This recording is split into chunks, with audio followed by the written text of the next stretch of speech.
Hi, everyone. This is Jen, and I have a very special guest. Well, this woman right next to me. She is originally from Georgia, but now she's in London. Are you in London or UK? Just UK, short and by sea. I used to okay. live in London. Yes, and her name is Gvantsa. And the first time I met you, to be honest, Gvantsa, I was so drawn to your magnetic presence. It's it's very not just unique, but very authentic. At the time, I didn't even really understand how am I going to tap into my truest authenticity, but I can feel other people's energy exuding. So anyway, I'm just so honored. Like years later, we get to connect here. Yes, Thank you, thank you, thank I'm you. excited. Yeah. So Gvantsa, you are a life coach and life coach teachers, mentors out there. I mean, it's all a name, it's a title. But I know what meant so much to you is you're here, your soul is here to help guide other souls, to help them tap into their destiny or their deepest yearning of their heart. And I really want you to share your journey with us. How do you how do you connect with your own destiny? How do you connect with your own destiny with so much trust? I know this is a big question, and so feel free to just enter however you want to enter it. Yeah, Yeah. thank you for that question, Jen, and thank you for having me. What a wonderful, wonderful opportunity. And hello, everyone. Um, it is a big question. It is a really, really big question. And I think developing trust is an ongoing process. Mm. I remember very clearly that when I was a little girl, Yeah.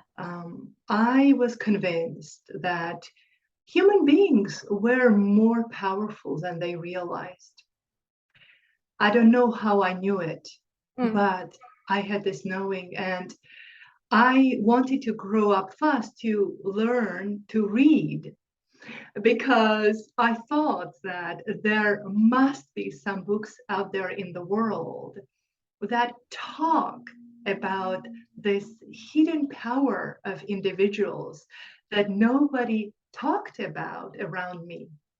This was not the kind of conversations we would have at home, at school, or with my friends. Mm.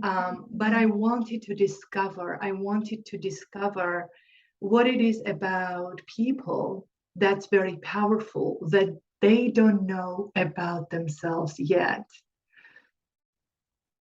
And my life really has been guided by that curiosity, by that knowing, by that desire, wanted to discover it for myself, and then being able to share it with others too. And how I began my own journey of really uncovering my destiny was really surreal. And I would say, in many ways, it felt divinely guided. And what I mean by this is that even though, I had this knowing as a child, I then, fell into a life that did not feel authentic to me. But the life that was a good life, but it Mm. was not necessarily created by me from my deep yearnings and longings, but rather it was created by the pressure that I felt from my family and my society in terms of what my life should look like as a woman. And I was living in Georgia, and I'm talking about 15 years ago. I was married. I was building my career in Pepsi Cola as a brand Mm. manager. And my ex-husband and I, we were trying to conceive. And I knew in my heart that I was not ready to become a mother. I was not ready to become pregnant. And yet it was the next thing I was supposed to do. I felt a lot of pressure around it. Yeah. And something happened. I remember I was at work, getting on with my day. somebody walked into the room and simply shared with me this idea that they were going to go to London to study English. And to this day, Jen, I cannot explain the experience that I had in that moment, which was I had this whole body knowing that I should do something similar, that I should find a way to go somewhere by myself abroad for a short period of time. And I got up, and the first thing I did, I called my ex-husband, and just out of the blue, I shared with him, I want to go to London for a few months on my own to study English. Are you okay with that? And he laughed and he said he was okay with that. But then he told me that he thought it was not going to happen. He was convinced I was not going to make that happen. And once he said, okay, I then went to the director of my company. And for the first time in my life, I asked for something I really wanted. And I said to him, I want to go to London. I want you to keep my position. I need your help. I want you to buy my ticket and let me go for 6 months. Whoa. And to my utter surprise, he said he was going to sponsor the whole thing. And that's how it began. I went to London. It was 13 years ago exactly. And when I got off the plane, I knew I found my home and that there was no going back to my old life. 30 years ago? It was 13 years ago. 13 years ago. Wow. What I want to mention, Jen, is that underneath that, what happened is that even though I was living a good life, I was married to a wonderful man, and I was building my career, and everything looked fine. It's just that deep down, I knew this was not the life that I truly chose to live. This was not the life I truly wanted to live. Can I ask a question then? Yes. How scared was that for you? To kind of like facing the truth of that desire at the same time, like I'm sure there's fears coming up, challenging you. How are you going to face, the people going to get impacted by your decision? Yeah, absolutely. Absolutely. And you know what's really interesting? When I think about that time now, actually, I did not feel that scared. And I'll get back to it. I think I understand why that was. I just knew at the deep level of my being that this is something I must do. And it felt such an exciting prospect because imagine I was 27 years old, free-spirited at heart, really adventurous young woman who her entire life felt that I was I was born in a wrong environment. I was wrong in an environment where there was so much value placed on doing things right, following the rules. What are the values of my culture? What are the values of my family? How do I fit in that? Rather than who am I? Who am I? Oh my God. What am I curious about? What do I desire? What kind of life do I want to live? And so this was my opportunity to start exploring that. And, I recognize now that when we decide to take a leap, that is a really big one. And I'm not talking about adjusting slightly here and there, making things a little better, more tolerable, but I'm talking about when we are about to embark on an adventure that is so wild, so outrageous in many ways, but is exactly Oh. what we want. That can evoke such courage in us that we didn't even know existed before. Do you know, sorry to cut in, but while I'm like looking at you, like you're really expressing that inner desire in you. And then I see that little girl, like little Gvantsa. It's like, let me out, let me out, let me just explore. No limitation. Get rid of the limitation. I want to see who I will become or what's the possibility of me becoming. Can I just allow myself to not know? Because I feel like in this mainstream society that we're living in, we are so coined in by the fear of you need to make sure you need to know certain steps before you can actually make a shift. We're being taught this way. I was being taught this way, and just trying to plan my life, but it didn't work out. It didn't work out. Anyway, back to you, sister. So continue. I would love to know, like, when you just let that inner desire to come out and being seen by you officially, like, wow, I really need to go to somewhere else that's outside of my country now. What do I do next? Yeah, I mean, it was the initial thought of me because, I always lived in Georgia. And the thought of me going somewhere like London Mm, on my own. So the idea was to go to London for 4 to 6 months maximum yeah. and then go back to my normal life. And in a way, that felt safe. Oh, I was not thinking, Jen, at all back then that I was going to leave everything behind. Yeah. That was not really on my mind. What was on my mind is that I'm going to go on this amazing, curious adventure of being in London for a few months on my own, studying English, making new friends, living in this fascinating city, and then I'm going home. So it felt safe and it felt hugely exciting at the same time. But it was once I tasted living in London, I knew that was it. My old life was over. It was then that I knew that when I actually arrived and I lived here for a while.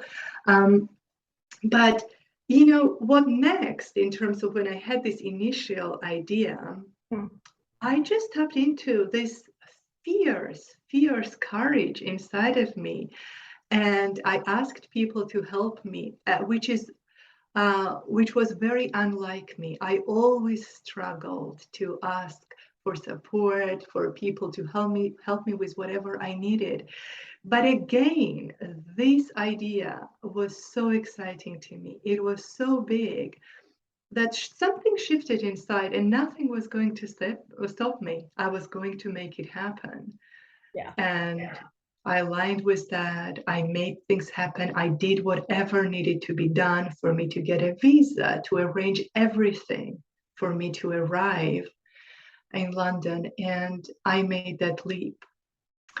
And I want to absolutely speak about this notion that we have to first plan. We have to know how we are going to make something happen, something that we desire, that we need to have a solid plan, that we need to have a clear vision, that we need to have resources in place.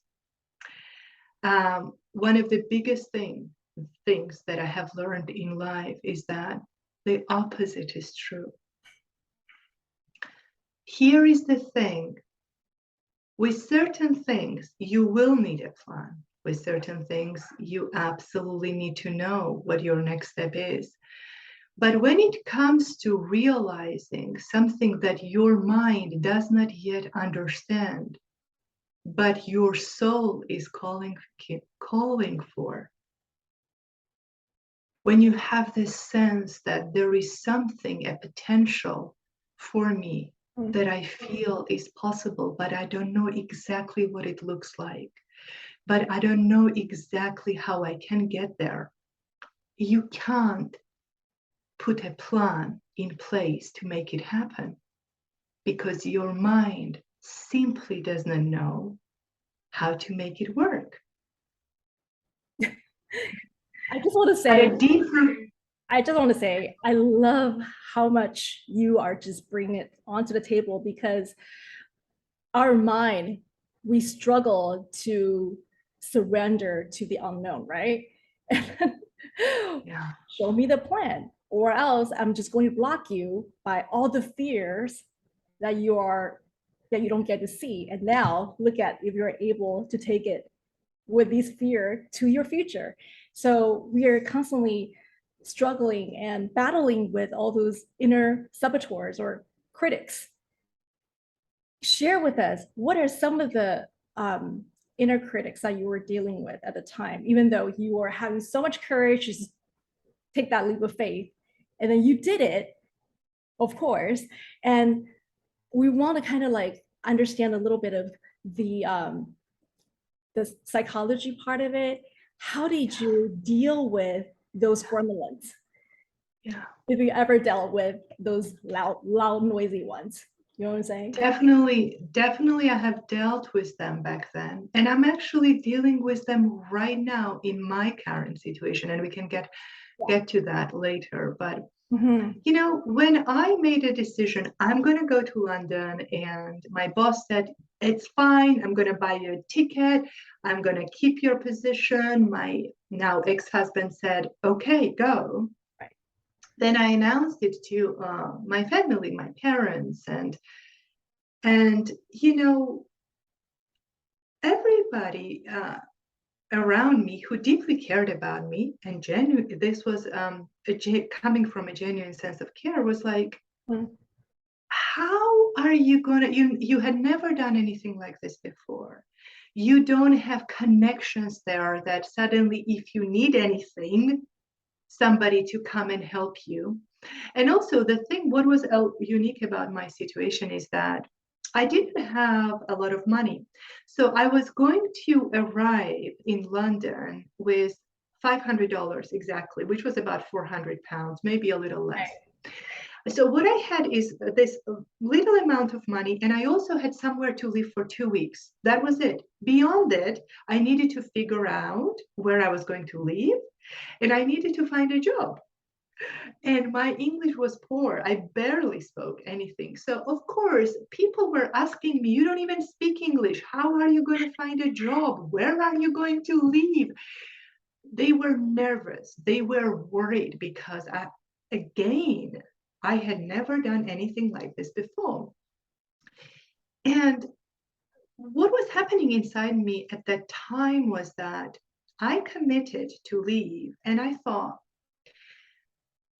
I can figure it out. I mean, I had no idea what was ahead of me. I really didn't know. But I can figure this out. Surely I can figure this out. I'm going to somehow find a way. There must be a way. That's what I was thinking. Of course, I had moments of doubt, but I wanted it so badly. And then I thought, okay, if I don't figure this out, what is the worst thing that can happen? I'll pack my bags and I'll go back. Yeah, it was this that I was navigating. You know, while you're saying like, there must be a way I can figure out, that the book by Marie Forleo, everything is figure outable. Just keep on like pinging. Everything is figure outable. And that's the part of our brain needs to catch up in a way, in the unknown. Yeah. I mean, I was young, and this was going to be an adventure. That was the sense that I had back then. But you know, right now I'm older. I am 40 years old, and I have a 2-year-old son. And yet again, I am facing really big questions and exploring big desires. And the fears that you spoke about, the doubts. I'm feeling them so strongly right now, more than ever before. And I think it would be probably easier for me to speak about that experience and how I'm navigating it today. I felt freer. I felt freer back then because I didn't have children. I felt less sense of responsibility, and it was more like, this is going to be an adventure, and I'm going to find a way to make this work. So I want you to continue to unravel that onion layer of yours. Like when was that? You said recently, but when was that time when you feel like, okay, there we go, self-doubt. How am I going to dance with you instead of being controlled by you? Yeah. Because we all face it. This is a human we're in.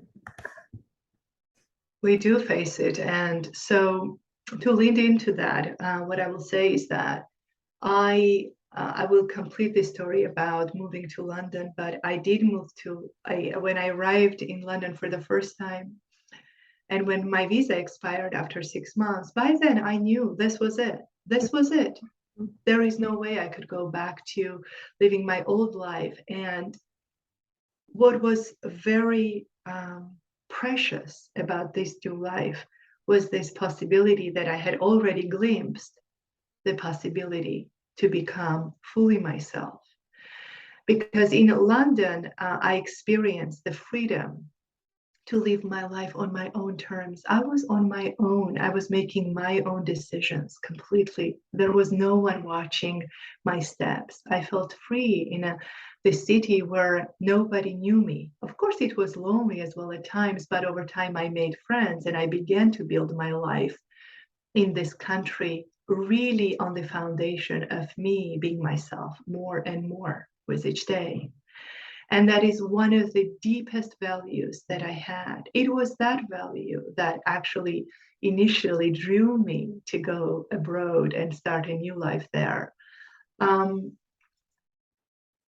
I built my life. I am now, separated, divorced my husband back then. I'm now married to a wonderful Irishman. We have a son who is 2 years old, and I faced another big leap last year, yet again. And this time, this leap was about recognizing that I wanted to start my own business. I wanted to create a context in which I can become even more of myself, in which I could really share my gifts fully and find a way to work and create money in alignment with my values and working on my own terms and being there for my son when I want to, and having the freedom to work the way I want to work. I was working for an amazing organization up until then in the field of personal development. And I started to have this niggling, knowing that this was no longer right.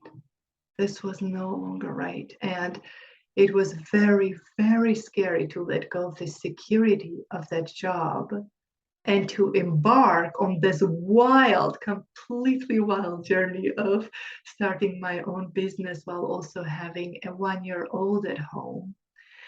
And as I was facing that decision, I took about a month back and forth, back and forth. Can I really do it? Do I have what it takes to become an entrepreneur? Am I stable enough? Is this a good time? My son is still very young. What if this does not work out? It almost felt like standing at the edge of a cliff and wanting to leap without knowing at all whether or not something was going to catch me. Wow. It felt very, very, very scary this time. especially because I'm a mother and I feel a greater sense of responsibility for my son. And yet I did make that leap. Was there any sense of guilt present when you made that leap? Like, what if it didn't turn out the way I want? And then I feel like I'm sacrificing the time with my son, with my loved ones. I mean, are there any like inner dialogue that's like, coming out to hinder you from getting to what your heart is here to desire to create? Yeah. Unfortunately, Jen, guilt the sense of guilt has been very, very present with me since I became a mother. And the reason why I'm saying unfortunately, I guess, is because I know that many women struggle with this as mothers. And I question, where is this coming from? Where is this coming from? I feel that we are trying to live up to expectations that are completely and utterly unrealistic. And even when we see that, even when we realize that, it is still quite challenging to truly liberate ourselves from feeling the guilt that keeps coming up. So I'm navigating that. I have been navigating that. And here, I yet again, in the midst of it, I'm in the midst of it. Like, this tension between wanting, desiring to be with my son, for him to have a very joyful, healthy, fulfilling childhood, and for me to be there, engaged, enjoying, growing with him, and at the same time feeling an undeniable desire for growing something else, for growing my work, creating something out of my gifts, out of my desire to be in service of other people. My desire for having a deep, intimate connection with my husband, and time and space, plenty of time and space for that. And, everything else, connection with myself. And there is a lot of tension in between these desires and yearnings. And sometimes it can feel that there is no way to bring all of this together. But something deeper inside knows, oh, there is absolutely a way. I just love it because while you're sharing, I just feel like that tug of war is so self-inflicted, because I have that as well. Sometimes I feel like I'm struggling with the need to balance my life and work. I mean, can I have both?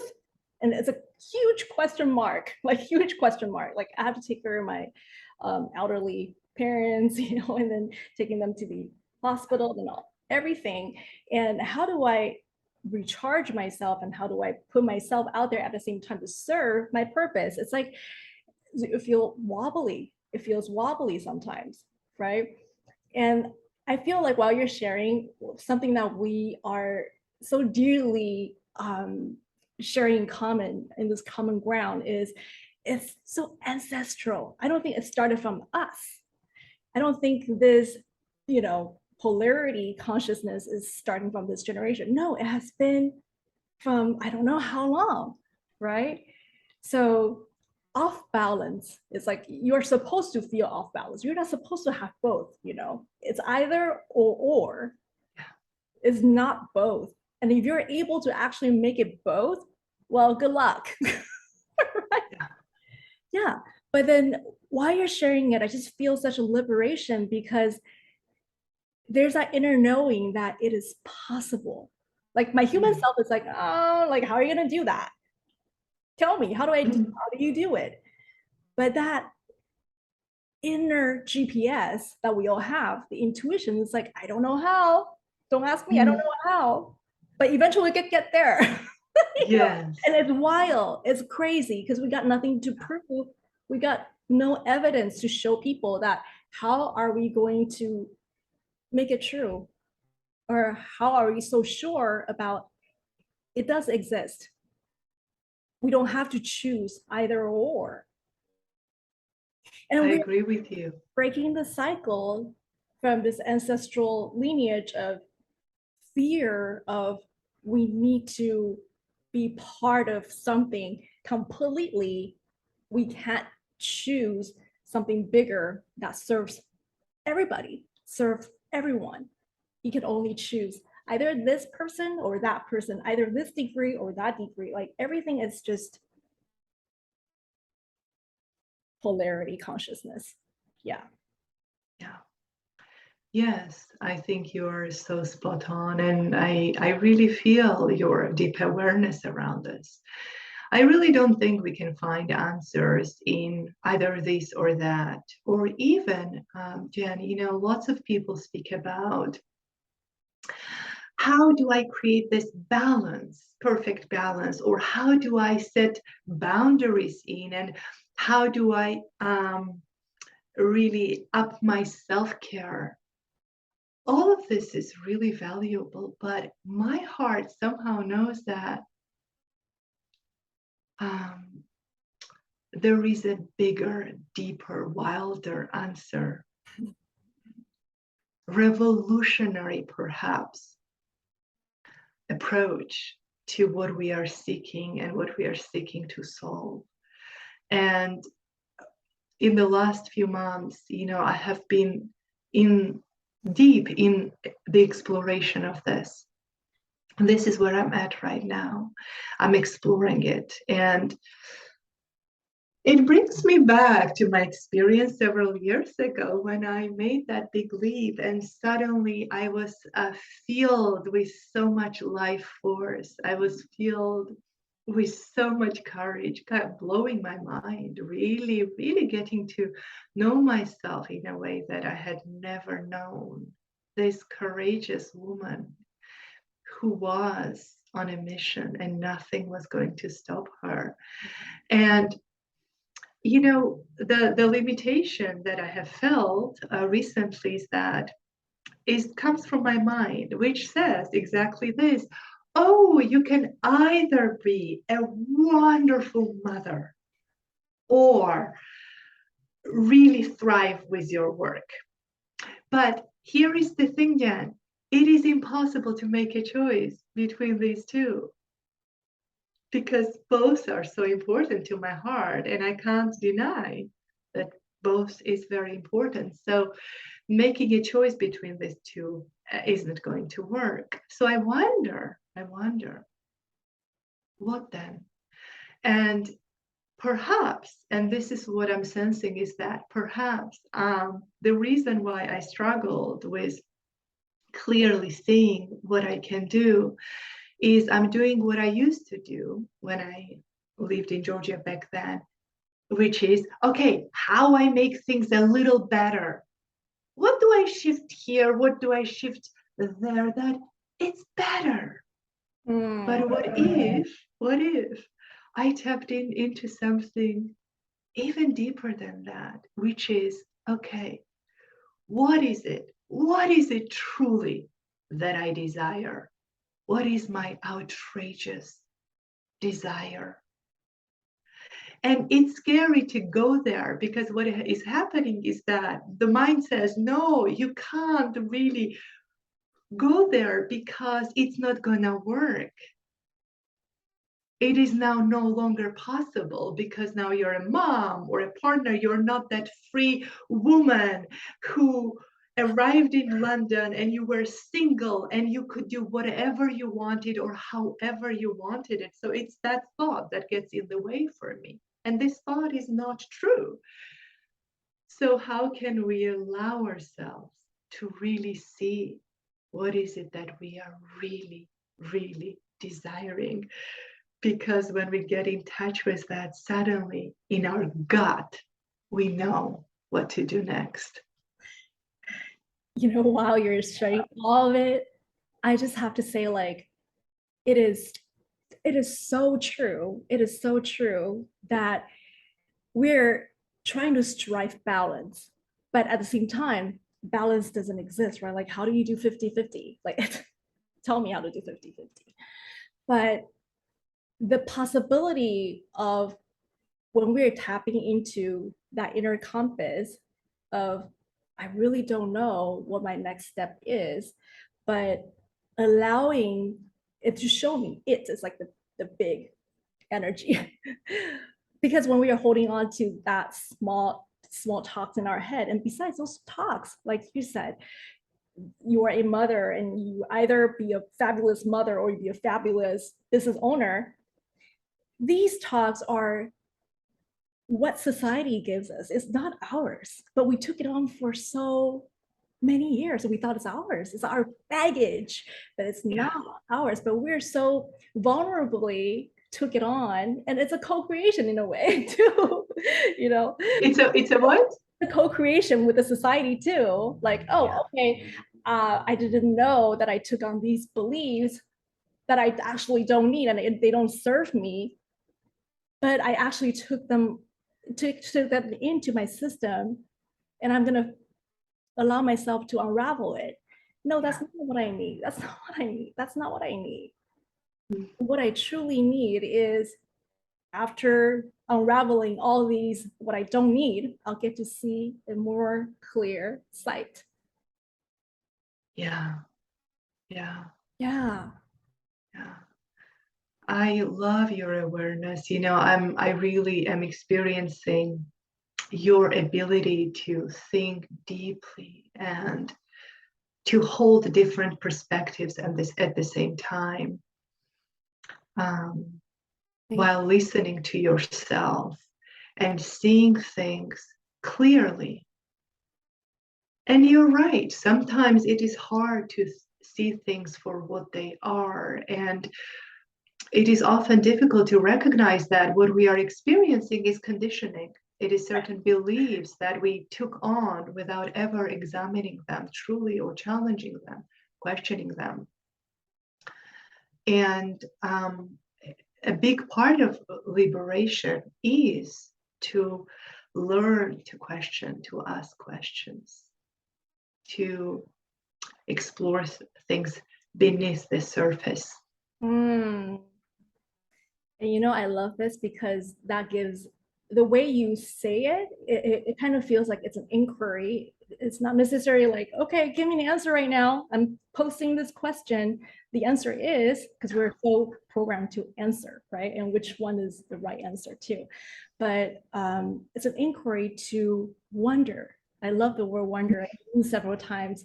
I wonder, what if there's a possibility that it's true? It's just that we haven't yet allowed ourselves to tap in. And you have a son, so dearly cute, adorable. And for everything that you're doing for yourself, it actually serves him as well. This is just my point of view, of course. You're demonstrating how much you are creating, I would say, harmonious relationship rather than balancing, because harmonious relationship with, say, my work, my relationship with my son, with my husband, with everything else, is not just like cutting in half, 50-50. But sometimes today, my energy only allows 40 to connect, 40% to connect, and 60% for myself. That's harmony. And tomorrow, probably 80-20%. That's harmony. I'm gonna honor that. Yeah, absolutely. It's non-linear. This whole journey. And I think there is beauty in accepting that, and also knowing and understanding that for the rest of my life, for the rest of our lives, we will be growing, changing, evolving. And there will be always these different moving pieces to our lives, to what's happening in our inner world. But when the focus is on growth, there is so much that can happen. And with that, we evolve, our life unfolds more and more in alignment with our truth.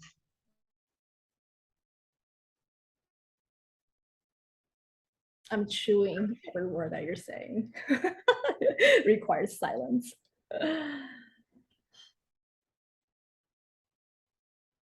What is one thing that I would love for you to give an advice on for people who really want to tap into their, let's just say, destiny, or that deep yearning, that they kind of have a sense that they have that, but they're so afraid of disappointing another, because we're still in the culture, we're having relationships that we don't want to affect, that people pleasing syndrome will come up. Say the past gen, oh my gosh, yes, should definitely deal with a lot of that. So Wow. what's advice on that? That's so huge. That question is so big, and so many of us are grappling with that. Yeah. It's so, isn't it? It's so interesting, isn't it? How many of us we have this experience that either we have this experience that if we were to pursue what we really want, we are going to inevitably sacrifice some things that are also very important to us. And that thought really keeps us often stuck. Destiny, when I think about destiny, what is destiny, right? To me, Yeah. Destiny, really, the way I see it is a fulfillment in this lifetime of our incredible potentials. A moment ago, we were talking about what self-actualization is about. What is it? But you sort of pointed out, I feel like that inner fulfillment, and it's unique to everybody. It's Probably completely not, unique. probably not yours, right? The fulfillment, and probably also that feels important, valuable to us, to our soul, and it's so deep that probably not only our human self can understand. Yes. It's to the point, like there's a spiritual sense of there's something is so valuable that you need to diving deeper. Yes. To feel fulfilled. Yeah. Yes, it's a seed. It's a seed that we all carry that wants to be actualized through us. And often we have the sense of really being that and doing that when we feel alive. When we feel alive, that is often really, this is what gives us this knowing that we are on the right track, that we are aligning with something, we are allowing something that comes from a deep part of us that wants to be experienced, embodied, fulfilled in this lifetime. And so, how do we even begin to understand what our destiny might be? Because it's not something we can figure out with our mind, right? And I think many people begin with searching what their passion is. Okay, what am I passionate about? And how can I discover that? And how can I step into doing what I'm passionate about? And actually, again, discovering what we are truly passionate about does not happen about thinking about it.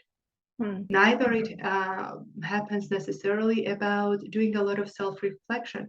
And I'm saying this because I had done so many different courses exactly about this. How do I discover my passion? But it never really led me to discovering my passion. I think what makes us come alive is discovered by actually doing things in the world.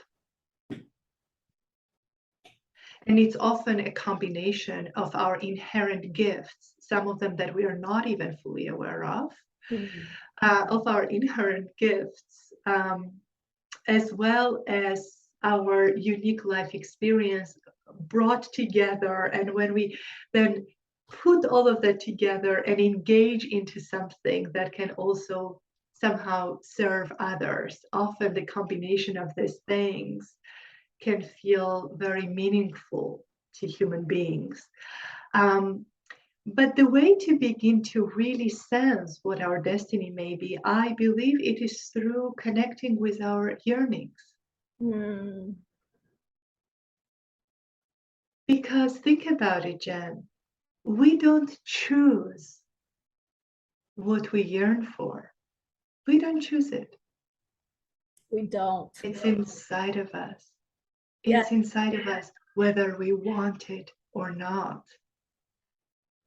And it's inside of us for a reason.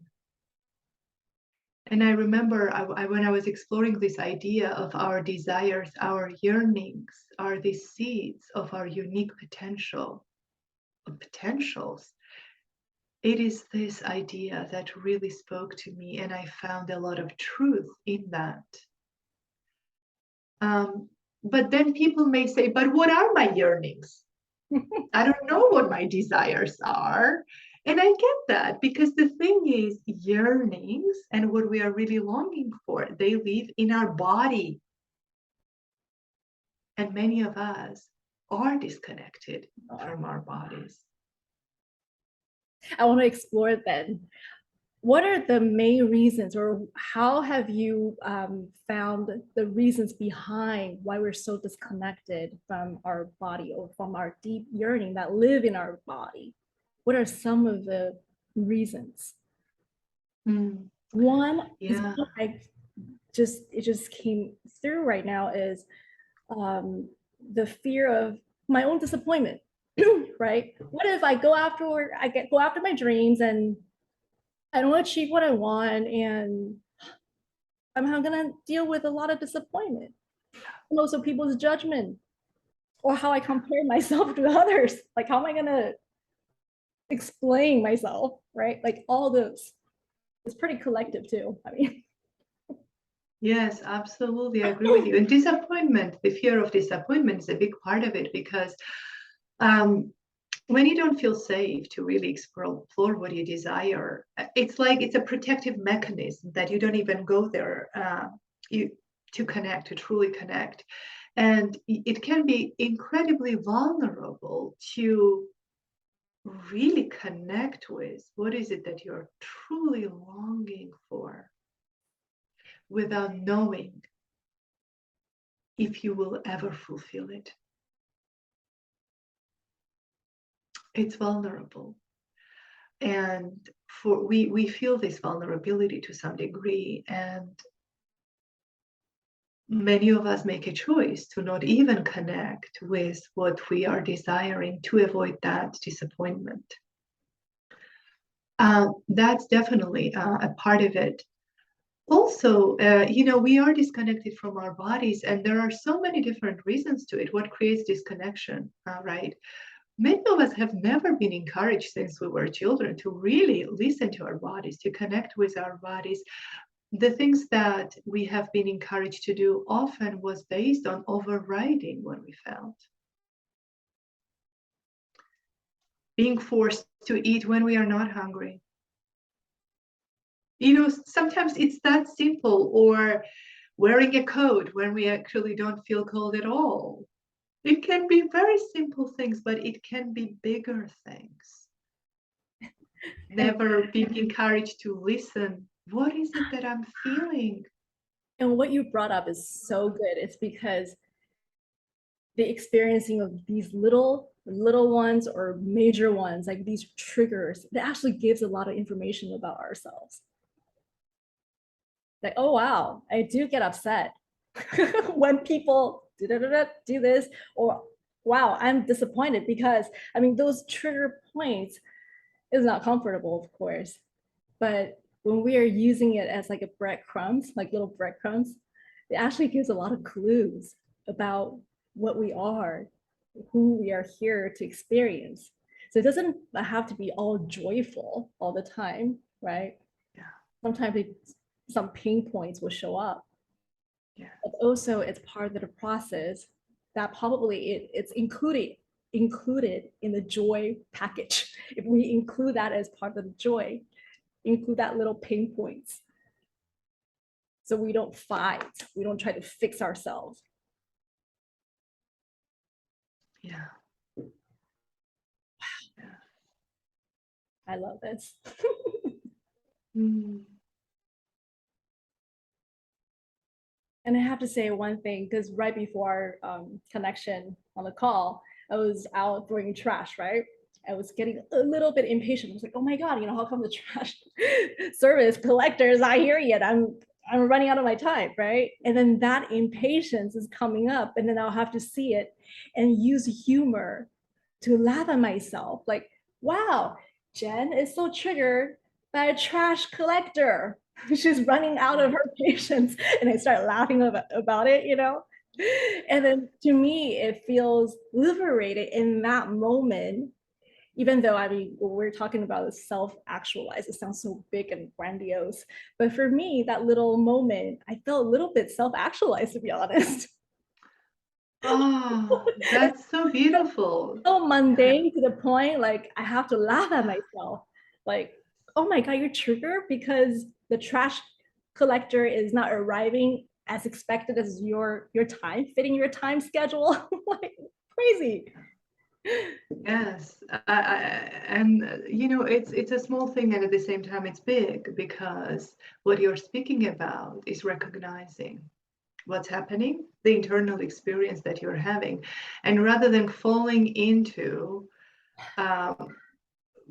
reacting to it unconsciously, you actually seeing it for what it is, and as a result, you have the power and freedom to choose to respond in a different way. Or And that's very powerful. also I can choose unconsciously to run around like a chicken without a head, right? Yes, yes, yes. Yeah. Yeah, and it speaks volumes about where you're at on your own journey of spirituality, evolution, embodying your power as an individual. And this particular topic speaks to me very much because I often experience this sense of impatience with my son. It's painful. It's really, really very painful, because the way it takes place is that, especially if our day has been full and I am now tired and exhausted, and I have an expectation of something to go a certain way, let's say for my son to sleep at a certain time, and it's not happening. It's not happening. And just witnessing and noticing this impatient frustration build in my body, and the power in catching that, and rather than getting so entangled in that, taking a breath, catching, really seeing what's happening. And also, it's very interesting with small children, because sometimes it can feel that they're doing something on purpose, which is not true.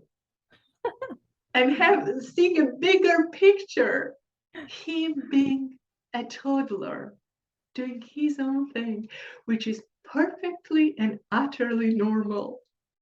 And also they have no sense of time, by the way. Right. And so how do I be with my frustration, my impatience? How do I respond to this situation from the place of understanding, humor, love? I wouldn't say that I always manage that, but when I do, it feels so good. It feels right. And I'm presencing your beautiful awareness too at this point. I feel like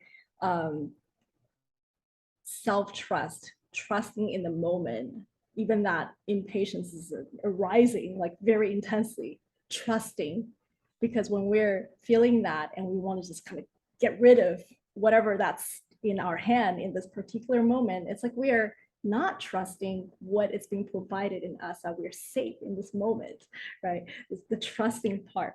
And then also not trying to get it perfect, like we're trust every moment, right? Because we're human, right?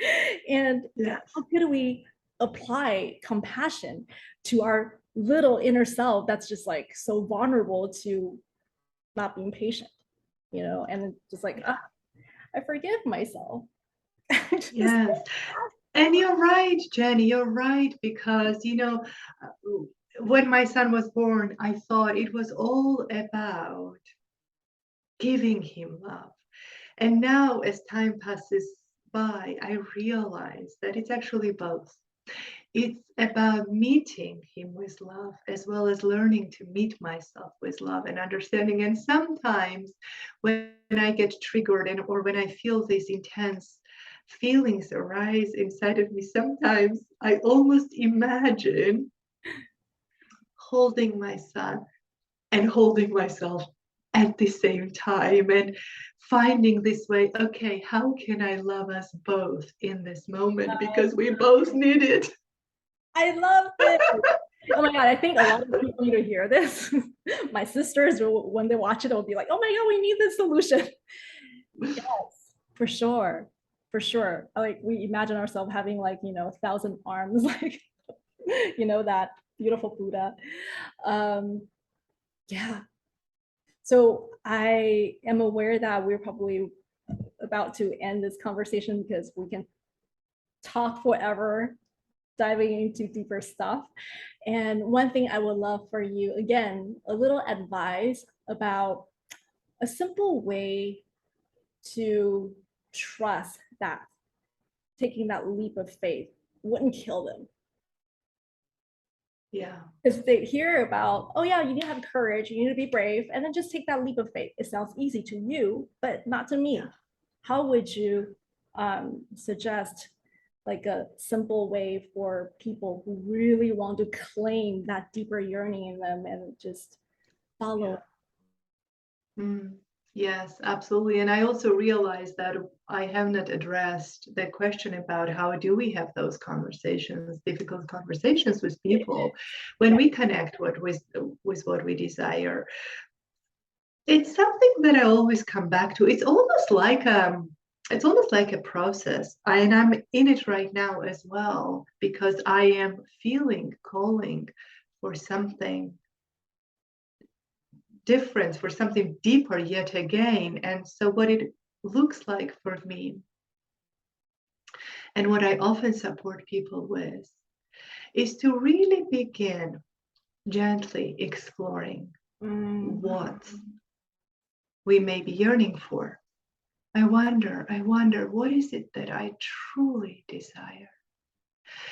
From this place of curiosity rather than, I must know very clear, but curiosity, openness, I wonder, what is it that I truly desire here? I wonder, what is it that I'm yearning for? I come back to this question over and over and over again. And once you have a sense what that may be, a big part of all of this, a big part of actually fulfilling our desires is about presencing it not only for ourselves, but with other people, asking for support, and, really being courageous in having some conversations where we share from this place of real connection with our desires. What is it that we are desiring? What is it that we want to create? What is the kind of experience that we want to have? And I find that more often than not, people in our life who really care about us, some friend of our friends, there are some people who really, really want to see us fulfilled, happy. They want to support us in doing that. And the only way we can ever find out who are the people who can stand by our side, extend their arms and their willingness to support is through sharing with them what is it that we are desiring and asking for them to support us. Now, this does not mean, of course, that every single person will say yes. But it does mean that this actually gives us an opportunity to find our allies, find the people who will help us fulfill this thing. And we can go so much into, so what do we do when we face resistance from people? You know, often people resist something because they're trying to protect something. And it is about having this ability to not take things personally and really, really understand where another person is coming from. And if there is at all a way to meet somewhere and come up with a solution that works for both of us. But this topic in and of itself is big. It's big. But this is just to touch on what may be possible when we become willing to pursue our desires. And trust. I believe we can build trust over time. We can build unshakable sense of trust, one step at a time. And trust is built by first willingness to take that small step, a very small, gentle step towards something that we want to do or we are curious about, or something that we are sensing would be really, really fun to explore. And when we lean into that, it's almost like we are communicating to a part of us that I am on board with you and I can trust myself one step at a time. And this self-trust can grow bigger and bigger. More we are willing to take those steps. I so everything that you're sharing. And I feel like that emotional, just say risk, right? When we take that emotional risk that we're going to be vulnerable to take that leap of faith and also share to people that might support us or might not support us. But the truth that I receive and learn from you is we are the creator. We are the creator throughout the whole process, because when we create, taking that leap of faith is part of the creation. And then we get to see the breadcrumbs, because breadcrumbs will not appear by itself without us doing anything, right? Like you said, are you on board? No, well, I'm not, right? Then you withdraw, and then that breadcrumbs will not just show up by itself. And then trust is really with that gentle cultivation of layers after layers after layers of experiences. Some are tender, some are easier, right? But it creates a safer foundation for ourselves to explore more possibilities throughout time, of course, throughout time. Absolutely, absolutely. And, you know, also what makes any journey easier and more enjoyable, especially when we are on a journey that feels vulnerable, what makes it easier is having someone's support. And I think a big part of it is really connecting with someone, finding someone with whom you can feel really safe and free to bare your soul, to share what is it that you want to create, experience in this lifetime, and have them support you, partner up with you. Exactly. In partnership with other people's support, even if it's one person, so much more becomes possible because we don't feel lonely. We don't feel alone on our journey. Yeah. And, you know, you may find someone that you can support each other. And for that partnership to become something invaluable. I'd say this is ultimately critical. It's not only a good to have, it's a must have, especially trusting the process of unfolding.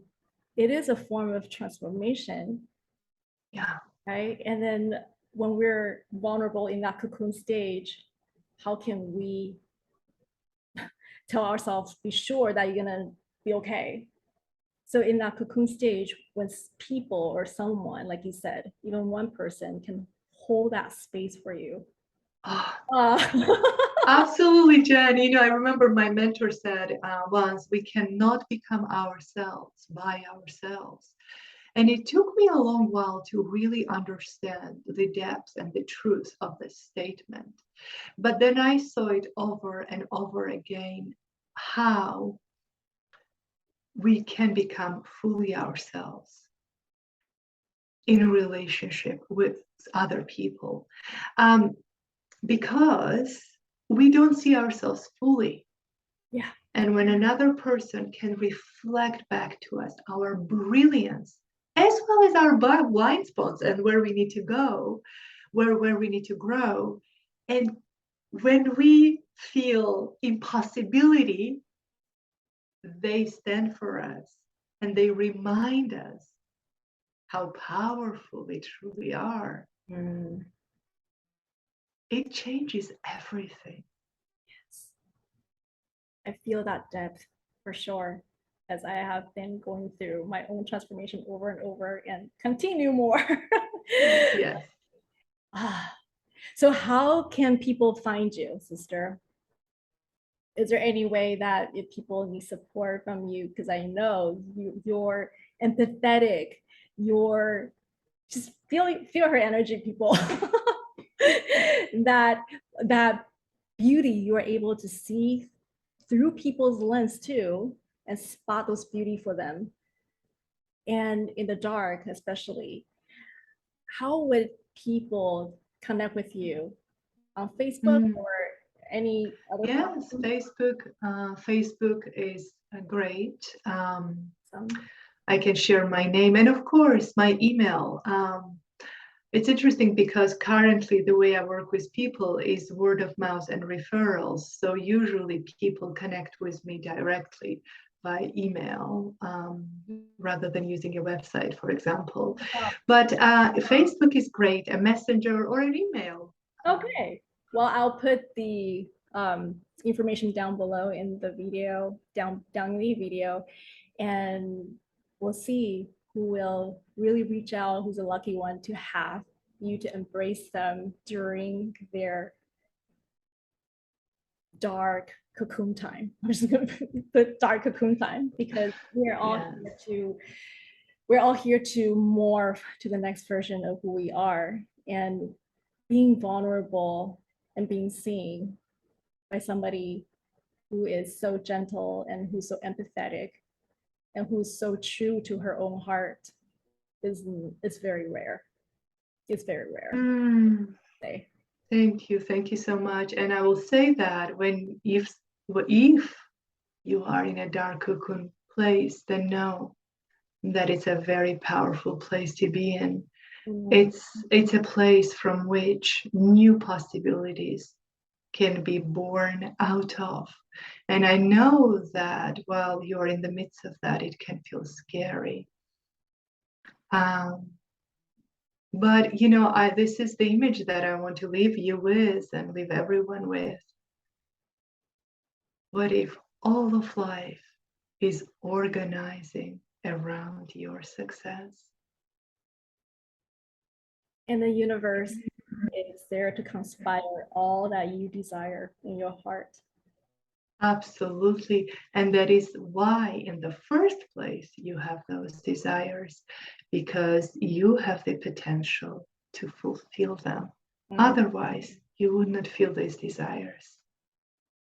So, for anyone who's watching all the way to the end, feel the energies that we're cooking here, and definitely check out Gvantsa's profile on Facebook. I'll put more information down in the video. Yes. So again, Thank you, Gvantsa. We're so appreciative of your time. So grateful for your presence. Thank you for showing up so authentically you. Oh, thank you so much. This has felt so joyful, and I feel very honored to have participated in this conversation with you, Jen. Thank you so much. So honored. Thank you, everybody, for watching. Talk to you soon.